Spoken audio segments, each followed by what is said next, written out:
Hello friends, welcome to couch coffee books. आज आप सुनेंगे मुंशी प्रेमचंद जी की कहानी बोर्डम। मुझे देवीपुर गए 5 दिन हो चुके थे, पर ऐसा एक दिन भी ना होगा कि बोर्डम की चर्चा न हुई हो। मेरे पास सुबह से शाम तक गांव के लोग बैठे रहते थे। मुझे अपनी बहुज्ञता के प्रदर्शित करने का न कभी ऐसा अवसर ही मिला था और न प्रलोभन ही। मैं बैठा बैठा इधर उधर की गप्पे उड़ाया करता। बड़े लाट ने गांधी बाबा से यह कहा और गांधी बाबा ने यह जवाब दिया। अभी आप लोग क्या देखते हैं, आगे देखिएगा क्या क्या गुल खिलते हैं। पूरे 50,000 जवान जेल जाने को तैयार बैठे हुए हैं। गांधी जी ने आज्ञा दी है कि हिंदुओं में छूत छात का भेद ना रहे, नहीं तो देश को और भी अदिन देखने पड़ेंगे। अस्तु लोग मेरी बातों को तन्मय होकर सुनते। उनके मुख फूल की तरह खिल जाते। आत्माभिमान की आभा मुख पर दिखाई देती। गदगद कंठ से कहते, अब तो महात्मा जी ही का भरोसा है। न हुआ बोर्डम नहीं आपका गला न छोड़ता। आपको खाना पीना कठिन हो जाता। कोई उससे ऐसी बातें किया करे तो रात की रात बैठा रहे। मैंने एक दिन पूछा, आखिर यह बोर्डम है कौन, कोई पागल है क्या? एक सज्जन ने कहा, महाशय पागल क्या है, बस बोर्डम है। घर में लाखों की संपत्ति है। शक्कर की एक मिल सिवान में है। 2 कारखाने छपरे में हैं। 3-3, 4-4 सौ के तलब वाले नौकर आदमी हैं। पर इसे देखिए, फटे हाल घूमा करता है। घर वालों ने सिवान भेज दिया था कि जाकर वहाँ निगरानी करे। 2 ही महीने में मैनेजर से लड़ बैठा। उसने यहाँ लिखा, मेरा इस्तीफा लीजिए। आपका लड़का मजदूरों को सिर चढ़ाए रहता है, वे मन से काम नहीं करते। आखिर घर वालों ने बुला लिया। नौकर चाकर लूटते खाते हैं, इसकी तो जरा भी चिंता नहीं, पर जो सामने आम का बाग है उसकी रात दिन रखवाली किया करता है। क्या मजाल की कोई एक पत्थर भी फेंक सके। एक मियाँ जी बोले, बाबूजी, घर में तरह तरह के खाने पकते हैं, मगर इसकी तकदीर में वही रोटी और दाल लिखी हुई है, और कुछ खाता ही नहीं। बाप अच्छे अच्छे कपड़े खरीदते हैं, लेकिन वह उनकी तरफ निगाह भी नहीं उठाता।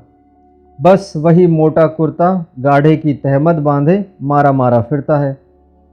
आपसे उसकी सिफत कहाँ तक कहें, बस पूरा बॉर्डम है। ये बातें सुनकर मुझे भी इस विचित्र व्यक्ति से मिलने की उत्कंठा हुई। सहसा एक आदमी ने कहा, वह देखिए, बॉर्डम आ रहा है। मैंने कौतूहल से उसकी ओर देखा। एक 20-21 वर्ष का हष्ट-पुष्ट युवक था। नंगे सिर, एक गाढ़े का कुर्ता पहने, गाढ़े का ढीला पजामा पहने चला आता था। पैरों में जूते थे। पहले मेरी ही ओर आया। मैंने कहा, आइए बैठिए। उसने मंडली की ओर अवहेलना की दृष्टि से देखा और बोला, अभी नहीं, फिर आऊँगा। यह कहकर चला गया। जब संध्या हो गई और सभा विसर्जित हुई, तो वह आम के बाग की ओर से धीरे धीरे आकर मेरे पास बैठ गया और बोला, इन लोगों ने तो मेरी खूब बुराइयां की होगी, मुझे यह बॉर्डम का लक़ब मिला है। मैंने सुखचाते हुए कहा, हाँ, आपकी चर्चा लोग रोज़ करते हैं। मेरी आपसे मिलने की बड़ी इच्छा थी। आपका नाम क्या है? बॉर्डम ने कहा, नाम तो मेरा मोहम्मद खलील है, पर आस-पास के 10-5 गांवों में मुझे लोग उर्फ के नाम से ज़्यादा जानते हैं। मेरा उर्फ बॉर्डम है। मैं, आखिर लोग आपको बॉर्डम क्यों कहते हैं? खलील, उनकी खुशी, और क्या कहूँ।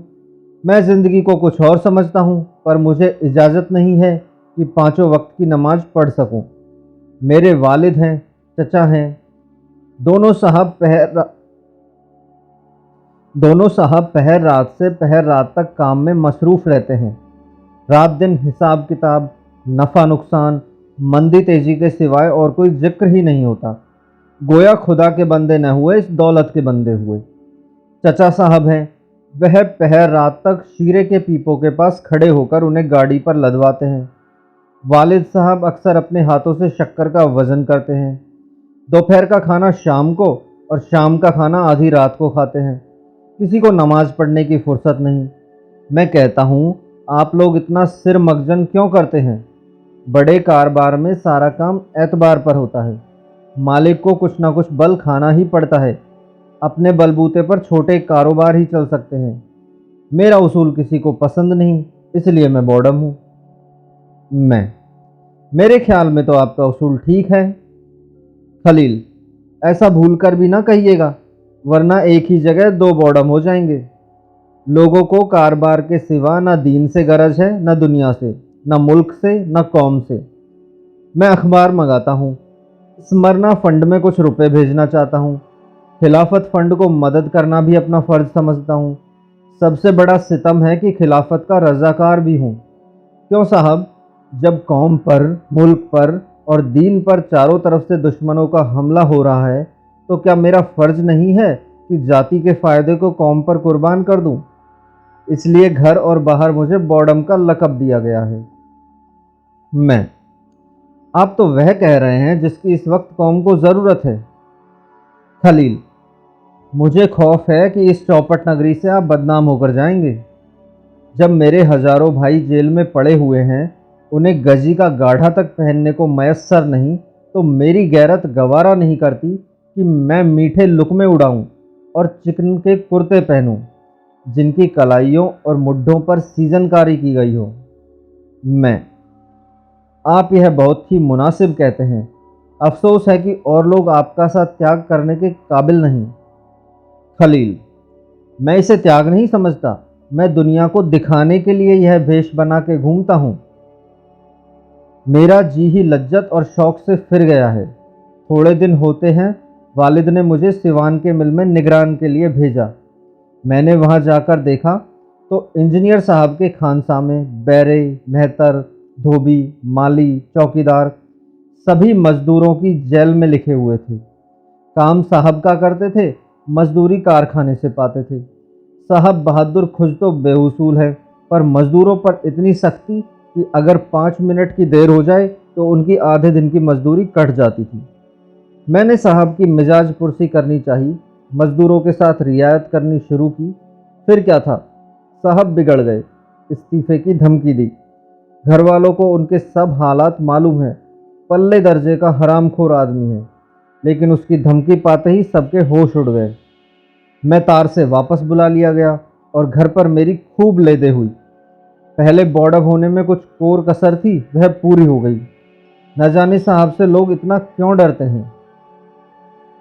मैं आपने वही किया जो इस हालत में मैं भी करता, बल्कि मैं तो पहले साहब पर गबन का मुकदमा दायर करता, बदमाशों से पिटवाता, तब बात करता।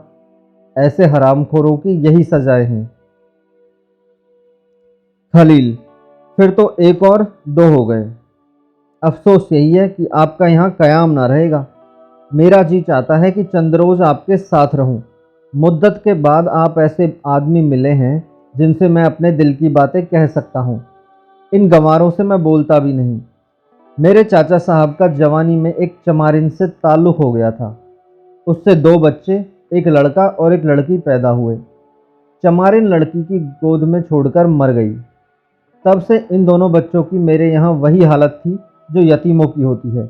कोई बात ना पूछता था, उनको खाने पहनने को भी ना मिलता।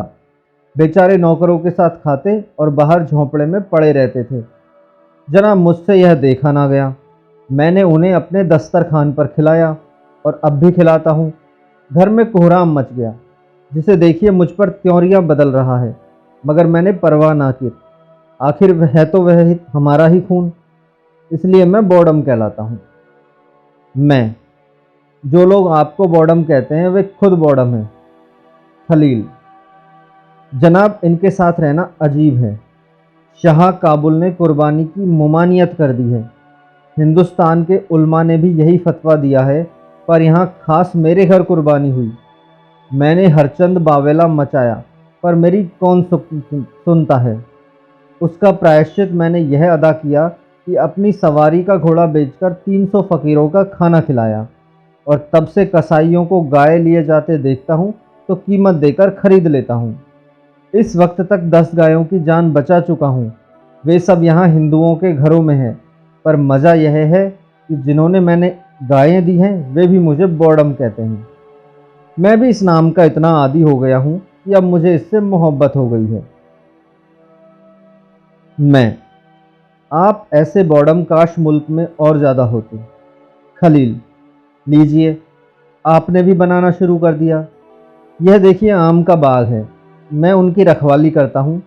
लोग कहते हैं जहाँ हजारों का नुकसान हो रहा है वहाँ तो देखभाल करता नहीं, जरा सी बगिया की रखवाली में इतना मुस्तैद। जनाब, यहाँ लड़कों का यह हाल है कि एक आम तो खाते हैं और 25 आम गिराते हैं। कितने ही पेड़ चोट खा जाते हैं और फिर किसी काम के नहीं रहते। मैं चाहता हूँ कि आम पक जाएं, टपकने लगे, तब जिसका जी चाहे चुन ले जाए। कच्चे आम खराब करने से क्या फ़ायदा। यह भी मेरे बॉडमपन में दाखिल है। ये बातें हो ही रही थी कि सहसा 3-4 आदमी एक बनिए को पकड़े घसीटते हुए आते दिखाई दिए।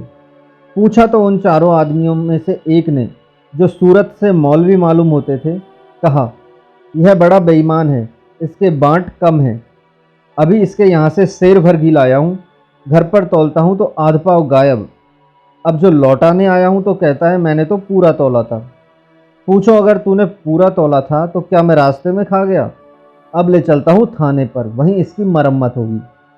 दूसरे महाशय, जो वहाँ डाक खाने के मुंशी थे, बोले, इसकी हमेशा की यही आदत है, कभी पूरा नहीं तौलता। आज ही 2 आने की शक्कर मंगवाई, लड़का घर लेकर गया तो मुश्किल से 1 आने की थी। लौटाने आया तो आंखें दिखाने लगा। इसके बांटों की आज जांच करानी चाहिए। तीसरा आदमी अहीर था। अपने सिर पर से खली की गठरी उतार कर बोला, साहब यह 11 रुपए की खली है, 6 सेर के भाव से दी थी। घर पर तोला तो 2 सेर हुई। लाया हूँ कि लौटा लूँगा, पर यह लेता ही नहीं। अब इसका निपटारा थाने में ही होगा। इस पर कई आदमियों ने कहा, यह सचमुच बेईमान आदमी है। बनिए ने कहा, अगर मेरे बांट रत्ती भर कम निकले तो 1000 रुपये डांट दूँ। मौलवी साहब ने कहा, तो कमबख्त टाँकी मारता होगा। मुंशी जी बोले, टाँकी मार देता है, यही बात है। अहीर ने कहा, दोहरे बांट रखे हैं, दिखाने के और बेचने के और, इसके घर की पुलिस तलाशी ले। बनिए ने फिर प्रतिवाद किया। पकड़ने वालों ने फिर आक्रमण किया। इसी तरह कोई आध घंटा तक तकरार होती रही। मेरी समझ में ना आता था कि क्या करूं, बनिए को छुड़ाने के लिए जोर दूं या जाने दूं। बनिए से सभी जले हुए मालूम होते थे। खलील को देखा तो गायब, न जाने कब उठकर चला गया। बनिया किसी तरह ना दबता था, यहाँ तक कि थाने जाने से भी ना डरता था। ये लोग थाने जाना ही चाहते थे कि बॉडम सामने आता दिखाई दिया। उसके एक हाथ में एक टोकरा था, दूसरे हाथ में एक टोकरी और पीछे एक 7-8 बरस का लड़का। उसने आते ही मौलवी साहब से कहा, यह कटोरा आप ही का है काजी जी। मौलवी, हाँ है तो फिर तुम मेरे घर से इसे क्यों लाए। बॉडम, इसलिए कि कटोरे में वही आधा पाव घी है जिसके विषय में आप कहते हैं कि बनिए ने कम तोला। घी वही है, वजन वही है। बेईमानी गरीब बनिए की नहीं बल्कि काजी हाजी मौलवी जहूर अहमद की। मौलवी, तुम अपना बॉडमपना यहाँ ना दिखाना, नहीं तो मैं किसी से डरने वाला नहीं हूँ। तुम लखपति होगे तो अपने घर के होगे, तुम्हें क्या मजाल था मेरे घर में जाने का। बॉडम, वही जो आपको बनिए को थाने में ले जाने का है, अब यह घी भी थाने जाएगा। मौलवी सिट पिटाकर, सबके घर में थोड़ी बहुत चीज़ रखी ही रहती है। कसम कुरान शरीफ की, मैं अभी तुम्हारे वालिद के पास जाता हूँ। आज तक गांव भर में किसी ने मुझ पर ऐसा इल्ज़ाम नहीं लगाया था। बनिया, मौलवी साहब आप जाते कहाँ हैं, चलिए हमारा आपका फैसला थाने में होगा। मैं एक ना मानूंगा। कहलाने को मौलवी, दीनदार ऐसे बनते हैं कि देवता ही हैं, पर घर में चीज़ रखकर दूसरों को बेईमान बनाते हैं। यह लंबी दाढ़ी लोगों को धोखा देने के लिए बढ़ाई है। मगर मौलवी साहब ना रुके, बनिए को छोड़कर खलील के बाप के पास चले गए, जो इस वक्त शर्म से बचने का सहज बहाना था। तब खलील ने अहीर से कहा, क्यों बे, तू भी थाने जा रहा है। चल मैं भी चलता हूँ, तेरे घर से यह सेर भर खली लेता आया हूँ। अहीर ने मौलवी साहब की दुर्गति देखी तो चेहरे पर हवाइयाँ उड़ने लगी। बोला, भैया जवानी की कसम, मुझे मौलवी साहब ने सिखा दिया था। खलील, दूसरे के सिखाने से तुम किसी के घर में आग लगा दोगे। खुद तो बच्चा दूध में आधा पानी मिला मिला के बेचते हो, मगर आज तुमको इतनी मुटमददी सवार हो गई कि एक भले आदमी को तबाह करने पर आमादा हो गई। खली उठाकर घर में रख ली, उस पर बनिए से कहते हो कि कम तोला। बनिया, भैया मेरी लाख रुपए की इज्जत बिगड़ गई, मैं थाने में रपट किए बिना नानूंगा नहीं। अहीर, साहू जी अब की माफ़ करो, नहीं तो कहीं का ना रहूँगा। तब खलील ने मुंशी जी से कहा, कहिए जनाब, आपकी कलाई खोलूं या चुपके से घर की राह लीजिएगा।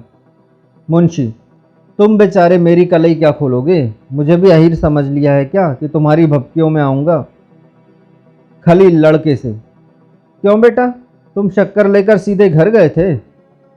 लड़का मुंशी जी को सशंक नेत्रों से देखकर, नहीं बताऊंगा। मुंशी, लड़कों को जैसा सिखा दोगे वैसा कहेंगे। खलील, बेटा अभी तुमने मुझसे जो कहा वही फिर कह दो। लड़का, दादा मारेंगे। मुंशी, क्या तूने मेरे रास्ते में शक्कर फांक ली थी। लड़का रोने लगा। खलील, जी हाँ, इसने मुझसे खुद कहा, पर आपने उससे तो पूछा नहीं, बनिए के सिर हो गए, यही शराफत है। मुंशी, मुझे क्या मालूम कि उसने रास्ते में यह शरारत की। खलील, तो ऐसे कमज़ोर सबूत पर आप थाने क्यों कर चले थे। आप गंवारों को मनी ऑर्डर के रुपए देते हैं तो उस रुपए पर दो आने अपनी दस्तूरी काट लेते हैं, टके के पोस्ट कार्ड आने में बेचते हैं, जब कहिए तब साबित कर दूं, उसे क्या आप बेईमानी नहीं समझते हैं। मुंशी जी ने बॉडम के मुंह लगना मुनासिब ना समझा, लड़के को मारते हुए घर ले गए। बनिए ने बॉडम को खूब आशीर्वाद दिया, दर्शक लोग भी धीरे धीरे चले गए। तब मैंने खलील से कहा, आपने इस बनिए की जान बचा ली, नहीं तो बेचारा बेगुनाह पुलिस के पंजे में फंस जाता। खलील, आप जानते हैं कि मुझे क्या सिला मिलेगा। थानेदार मेरे दुश्मन हो जाएंगे, कहेंगे यह मेरे शिकारों को भगा दिया करता है। वालिद साहब पुलिस से थरथर कांपते हैं, मुझे आड़ो हाथ लेंगे कि तू दूसरों के बीच में क्यों दखल देता है। यहाँ यह भी बॉडम पने में दाखिल है। एक बनिए के पीछे मुझे भले आदमियों की कलाई खोलना मुनासिब न थी, ऐसी हरकत बॉडम लोग किया करते हैं। मैंने श्रद्धापूर्ण शब्दों में कहा, अब मैं आपको इस नाम से पुकारूंगा। आज मुझे मालूम हुआ कि बॉडम देवताओं को कहा जाता है। जो स्वार्थ पर आत्मा की भेंट कर देता है वह चतुर है, बुद्धिमान है। जो आत्मा के सामने, सच्चे सिद्धांत के सामने, सत्य के सामने स्वार्थ की निंदा की परवाह नहीं करता, वह बॉडम है, निर्बुद्धि है। दोस्तों, ये थी मुंशी प्रेमचंद जी की कहानी बॉडम। धन्यवाद।